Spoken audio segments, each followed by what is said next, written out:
to make the Dinocaris arms as long as they are, we just basically need to keep in mind proportioning, just giving them muscle, basically like this. Keep in mind how they would attach to the body.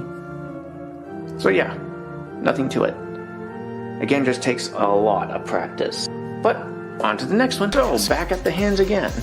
So how are we gonna put a thumb on this guy? Well, we just follow the same basic principles as what we were talking about before. We just create a hand, like our hand, like my hand here. But this is how you basically would make a thumb to the hand. Basically, you start at where the base of the hand is right here, and just keep it in line with the rest of it here.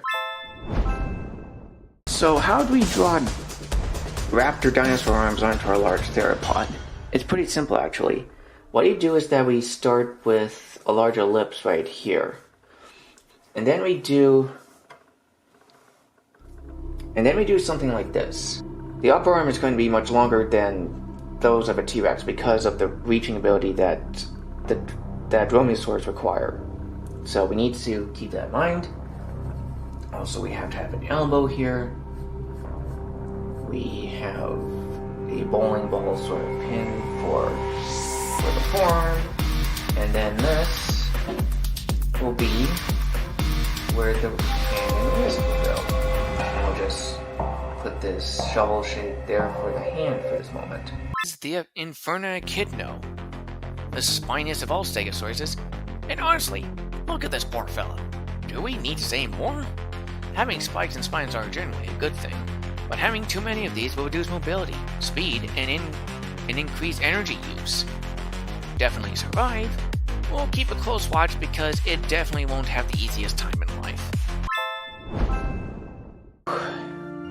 Number 10, the Komodo dragon. Okay, again we have to explain. So you may be wondering, of all the things we could have picked, why use this lizard from Indonesia? Well, several reasons actually. One, these reptiles have teeth literally coated in iron. No, seriously, we aren't making this up. With a thin layer on the pointy ends. Studies have shown that this makes them not only stronger, but they can also cut like a knife. Which is saying something because these guys' teeth are already pretty scary.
Number 2 is the Distroto iguana, an iguanodon with hyper-defined and growing muscles, and when feet, it's taken over by huge thumb spikes, which is handy for combat, but also unwieldy for everything else.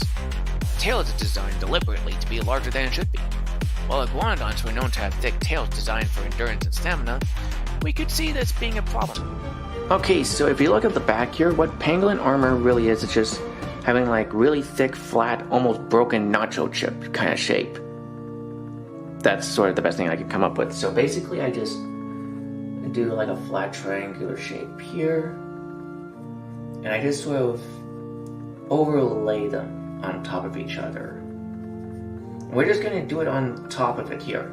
The lower part right here, we already have the alligator scoot, so we don't need to clutter things.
Number 1 is the Malaspinus.